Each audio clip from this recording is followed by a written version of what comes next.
Hi, beautiful kindred soul. Welcome to today.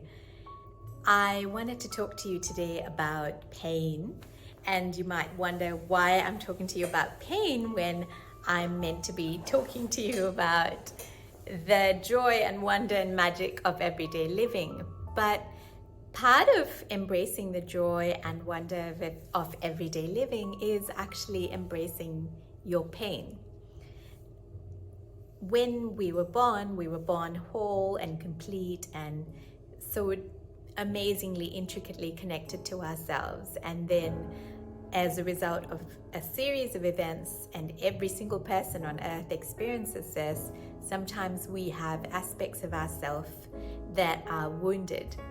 And when we were younger, sometimes if we didn't have an adult who was there to help process this with, or we just were not able to process this, we might have shut that pain down into a wound, an emotional sort of psychic kind of wound, which we then put a protective shell over.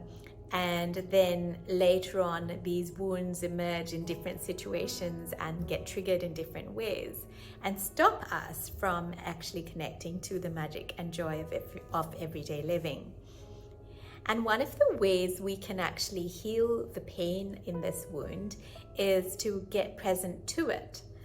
And when we get present to the wound, we can find a way of finding the wisdom in the pain of that wound and healing that wound fully, so that in the process of shedding that old aspect of ourselves, by comforting that aspect and holding that aspect in a safe and sacred space, we are able to truly connect into the deeper, more joyful aspect of ourselves.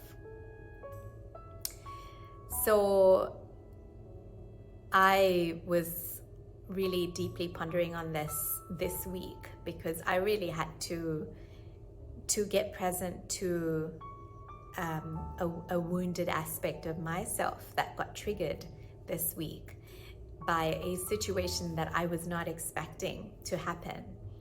And it was a situation that was so unexpected that it catapulted me into this place of fear, and it also catapulted me into a place of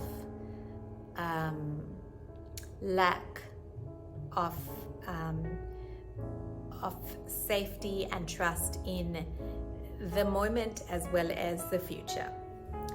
And one of the things that I really had to get present to was to make sure that I did not distract myself from what I was feeling, the pain of what I was feeling. And it was so crucial for me to do this. And it was really something that I had to kind of devote myself to doing, especially because I was, really busy. I was busy with work, and I was busy with my family and everything. And to carve that time out to make that space where I could hold a sacred space for myself to witness whatever I was experiencing without any judgment and without any need to fix or to change or to shift, but just to witness what I was feeling with the utmost of compassion and kindness, by almost mirroring back to myself whatever I was feeling, was so vital to me to connect back to the playful, more joyful aspect of myself, so that I could then again return back to being fully inhabited in my body, my whole body, as opposed to being stuck in my brain. So what this might look like is, if I'm feeling pain, I might say, well, how am I feeling? I'm feeling pain. And then saying, almost mirroring back to myself, like a more motherly version of myself, saying, oh, you're feeling pain. Well, why are you feeling this pain? Oh, this is why you're feeling pain. So not doing anything else, but okay, and what does this mean for you? oh, right, this is what this means for you. And literally mirroring the answers back and forth within myself to create that kind of presence that my soul really needed, to be able to feel the feelings in a way that was so supportive and nourishing without any expectation for it to be anything else. And as I did that, and I did it while I was going for walks, and I took long walks, in the mornings and in the evenings. I just took those walks in the quietest parts of the day and evenings, so that I could truly just get present to what was going on inside, so that I could eventually enter that place back again in my heart where there is no hurt and there is no pain. It's that part of you that is completely untouched by everything that has happened in your life, that part of you that is always held sacred and whole and complete no matter what happens in your life. It is that place that is inside of you where you just feel immense peace. But in order for me to access that place, I had to still get present to the pain from that space of compassion. So that's all I really wanted to share with you. Sometimes part and parcel of life is experiencing the pain and then creating that space to just witness it. And it's actually in witnessing it and holding that sacred space for yourself that the pain actually dissolves and dissipates, and in its space lies the wisdom of whatever your own soul needs.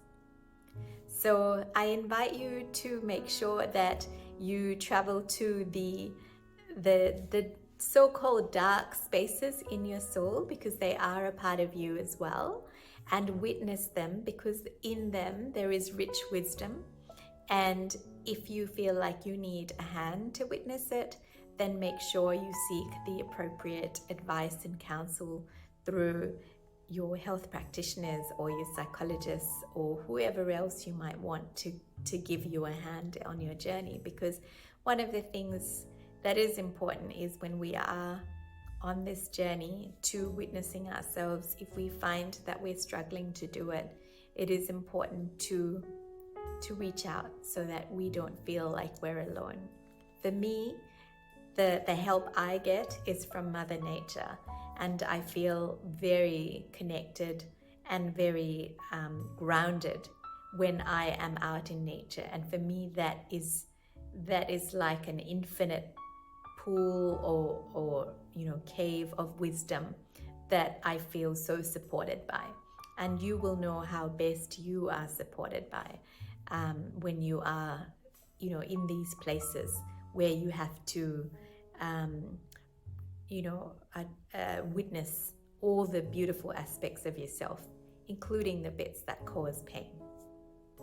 Take care and keep connecting to the magic, joy, and romance of everyday living.